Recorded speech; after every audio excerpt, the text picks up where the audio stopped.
Price the lord. ಇಂದಿನ ವಾಚನದ ಧ್ಯಾನಕ್ಕೆ ತಮಗೆಲ್ಲರಿಗೂ ಸ್ವಾಗತ.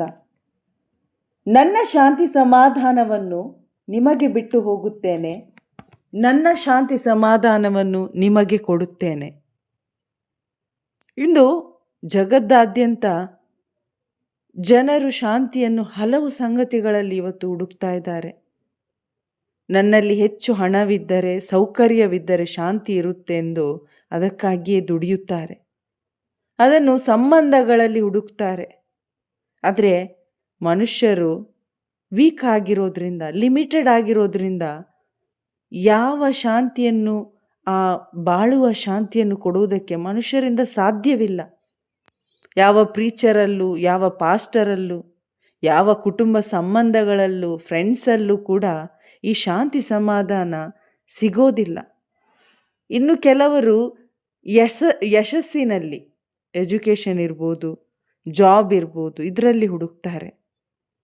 ಇದು ಅಳಿದು ಹೋಗುವ, ತಾತ್ಕಾಲಿಕ ಸುಖ ಕೊಡುವ ಒಂದು ಸಮಾಧಾನ ಸಿಗ್ಬೋದು.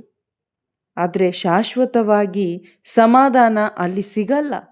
ಕೆಲವರು ಮನರಂಜನೆಯಲ್ಲಿ, ಬೇರೆ ವ್ಯಸ್ತತೆಗಳಲ್ಲಿ, ಯಾವುದೋ ಒಂದು ಡಿಸ್ಟ್ರಾಕ್ಷನ್ಗಳಲ್ಲಿ ಹುಡುಕ್ತಾರೆ, ಮೊಬೈಲಲ್ಲಿ, ಮೀಡಿಯಾದಲ್ಲಿ.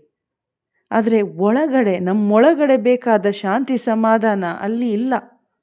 ಪ್ರಿಯರೇ, ನಾನು ನೀವು ದೇವರ ಸತ್ಸಂಬಂಧದಲ್ಲಿದ್ದರೆ ಮಾತ್ರ ಶಾಂತಿ ಸಮಾಧಾನ ನೆಮ್ಮದಿಯಿಂದಿರಲು ನಮಗೆ ಸಾಧ್ಯ. ಶಾಂತಿ ಸಮಾಧಾನದ ಅರಸರು, ಪ್ರಿನ್ಸ್ ಆಫ್ ಪೀಸ್ ಯೇಸು ಕ್ರಿಸ್ತರಾಗಿದ್ದಾರೆ. ನಿಮ್ಮ ಶಾಂತಿ ಸಮಾಧಾನ ಯೇಸು ಕ್ರಿಸ್ತರಲ್ಲಿದೆ. ಯೇಸು ಕ್ರಿಸ್ತರೇ ಶಾಂತಿ ಸಮಾಧಾನದ ಅರಸರು. ಸಂತ ಆಗಸ್ಟಿನ್ ಹೇಳ್ತಾರೆ, You have made us for yourself, O Lord, and our hearts are restless until it rests in you. ಓ ಕರ್ತನೆ, ನೀನು ನಮ್ಮನ್ನು ನಿನಗಾಗಿ ಸೃಷ್ಟಿಸಿದ್ದಿ. ನಮ್ಮ ಹೃದಯವು ನಿನ್ನಲ್ಲಿ ವಿಶ್ರಾಂತಿ ಪಡೆಯುವವರೆಗೆ ಅಶಾಂತವಾಗಿಯೇ ಇರುತ್ತದೆ. ಅಂದರೆ ದೇವರಿಲ್ಲದೆ ಮನಸ್ಸಿಗೆ ನಿಜವಾದ ಶಾಂತಿ ಸಿಗುವುದಿಲ್ಲ. ನಾವು ಹುಡುಕುವ ಶಾಂತಿ ಸಮಾಧಾನ ಪ್ರಭು ಯೇಸು ಕ್ರಿಸ್ತರಲ್ಲಿ ಮಾತ್ರ ಇದೆ. ನೀವು ಏನು ಮಾಡಬೇಕು? ವಿಶ್ವಾಸದಿಂದ ಯೇಸು ಕ್ರಿಸ್ತರನ್ನು ನಮ್ಮ ರಕ್ಷಕನಾಗಿ, ಪ್ರಭುವಾಗಿ ಸ್ವೀಕಾರ ಮಾಡಬೇಕು. ಇದನ್ನು ಕೊಡುವುದಕ್ಕಾಗಿಯೇ ಅವರು ನರನಾಗಿ ಈ ಜಗತ್ತಿಗೆ ಬಂದರು. ಇವತ್ತು ನಾವು ಬೇರೆ ಸಂಗತಿಗಳಲ್ಲಿ ಶಾಂತಿ ಸಮಾಧಾನವನ್ನು ಹುಡುಕೋದನ್ನು ನಿಲ್ಲಿಸಬೇಕು. ಪಾಪದ ಮೂಲಕ ಸತ್ತವರಾಗಿದ್ದ, ಅಯೋಗ್ಯರಾಗಿದ್ದ, ನಮ್ಮ ಸ್ವಪ್ರಯತ್ನದಿಂದ ಪಡೆಯಲು ಅಸಾಧ್ಯವಾದ ಸಮಯದಲ್ಲಿ ಕರುಣಾಮಯನಾದ ದೇವರು ನಮ್ಮನ್ನು ಅಪಾರವಾಗಿ ಪ್ರೀತಿಸಿ ಕ್ರಿಸ್ತ ಯೇಸುವಿನಲ್ಲಿ ಉಚಿತವಾಗಿ ವರಪ್ರಸಾದವನ್ನು ನಮ್ಮೆಲ್ಲರಿಗೂ ಅನುಗ್ರಹಿಸಿದ್ದಾರೆ. ಪ್ರಿಯರೇ, ಯೇಸು ಹೇಳ್ತಾರೆ, ನೀವೆಲ್ಲರೂ ನನ್ನ ಬಳಿಗೆ ಬನ್ನಿರಿ, ನಾನು ನಿಮಗೆ ವಿಶ್ರಾಂತಿ ಕೊಡ್ತೇನೆ. ಅವರಲ್ಲಿ ಮಾತ್ರ ಇದೆ ಇದು.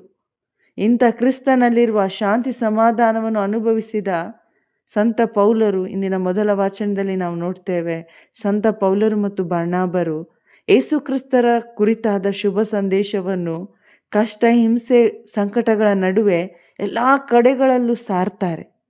ನಾವು ದೇವರ ಸಾಮ್ರಾಜ್ಯವನ್ನು ಕಷ್ಟ ಸಂಕಟಗಳ ಮೂಲಕ ಪ್ರವೇಶಿಸಬೇಕಾಗಿದೆ ಎಂದು ಬೋಧಿಸುತ್ತಾರೆ. ಅಲ್ಲಿ ಅವರ ಬಾಹ್ಯ ಪರಿಸ್ಥಿತಿ ನೋಡೋದಾದರೆ ಕಿರುಕುಳ ಇತ್ತು, ಕಷ್ಟ ಇತ್ತು, ಹಿಂಸೆ ಇತ್ತು, ತಿರಸ್ಕಾರ ಇತ್ತು. ಆದರೂ ಅವರು ಕುಗ್ಗಲಿಲ್ಲ. ಕಾರಣ ಅವರಲ್ಲಿ ಇನ್ನರ್ ಪೀಸ್ ಅಥವಾ ಜಾಯ್ ಇತ್ತು. ಸಂತ ಪೌಲರು ಕ್ರಿಸ್ತನಲ್ಲಿ, ದೇವರ ಸನ್ನಿಧಿಯಲ್ಲಿ ಆ ಶಾಂತಿ ಸಮಾಧಾನವನ್ನು ಕಂಡರು ಮತ್ತು ಅದನ್ನು ಎಲ್ಲರಿಗೂ ಹಂಚಲು ಅವರು ಅನೇಕ ಕಷ್ಟ ಸಂಕಟಗಳಿಗೆ ಗುರಿಯಾದರೂ ಕೂಡ ಆ ಶುಭ ಸಂದೇಶವನ್ನು ಸಾರೋದನ್ನು ಅವರು ನಿಲ್ಲಿಸಲಿಲ್ಲ. ಪ್ರಿಯರೇ, ಈ ಸತ್ಯವನ್ನು ಅರಿತು ಕ್ರಿಸ್ತನಲ್ಲಿ ನನಗೆ ಶಾಂತಿ ಸಮಾಧಾನವಿದೆ, ಕ್ರಿಸ್ತನೇ ಶಾಂತಿ ಸಮಾಧಾನದ ಅರಸರು ಎಂಬ ವಿಶ್ವಾಸದ ಆ ಬದುಕು, ಜೀವನ ನಮ್ಮದಾಗಲಿ. ಆಮೇನ್. Praise the lord.